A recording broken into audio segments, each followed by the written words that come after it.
Jerry and Larry Lynch and their 3 children live in a Bethel transitional housing apartment building, an old school that was converted to accommodate entire families who found themselves homeless. They say if it hadn't been for Bethel, they would probably be living in a van. There are so many people, not just us, but people, that we've seen here. It could be medical conditions. They had surgery. You need to get disability. But, they put you through the ringer. It's all paperwork, and then there's this hold up and that hold up, and there's this and that. I mean, we're on 3 or 4 different lists for affordable housing, but it's a waiting game, and who's going to get it first? It's not just all Skid Row people that end up without a place to live.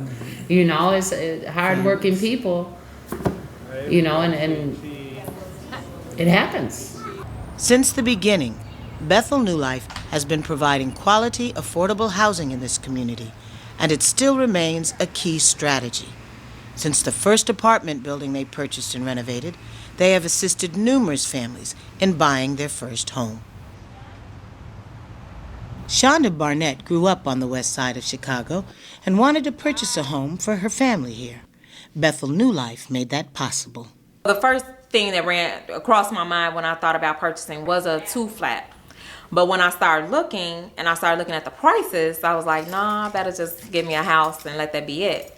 But they was like over $300,000. But with Bethel, I got a good price, so I was like, okay, I'll go ahead and get the income property like I said I would. That's where our community of choice strategy and framework really ties in, because not only you have quality affordable housing, but it also leads to sustainable wealth creation. How do we get our families access and opportunity to create income generating activities? In this case, you have a homeowner, but also a rental unit as well. And making sure that that family is stable, has a source of income that they can grow with and stay in the community. And that's what we want to see as an organization. Bethel's commitment to sustainable development is apparent at the corner of Lake and Pulaski, a transit stop for buses and the Green Line. It is the site of the new Bethel Center, a smart green building designed with input from the community that opened in 2005. It houses retail businesses, including the Community Savings Center and a coffee shop, a Bethel Child Development Center, and an Employment and Technology Center.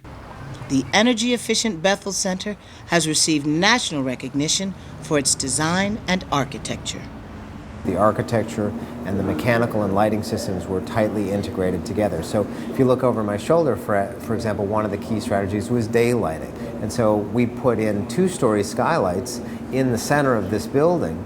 And so there's a skylight on the roof on the top of the 2nd floor, and it admits lights here at the ceiling of the 1st floor. And that prismatic shaped, sort of diamond shaped skylight there bounces the light across the back of the room. It's really a model nationally for how not-for-profit CDCs, Bethel being one of the leaders nationally, can take on and succeed in green buildings. It really truly has been a model for other organizations, other communities across the country to see that, you don't have to have a magic wand, or you don't have to have all the money in the world to make these things happen, that you can take pieces of it and incorporate them into your daily life and into the life of the community.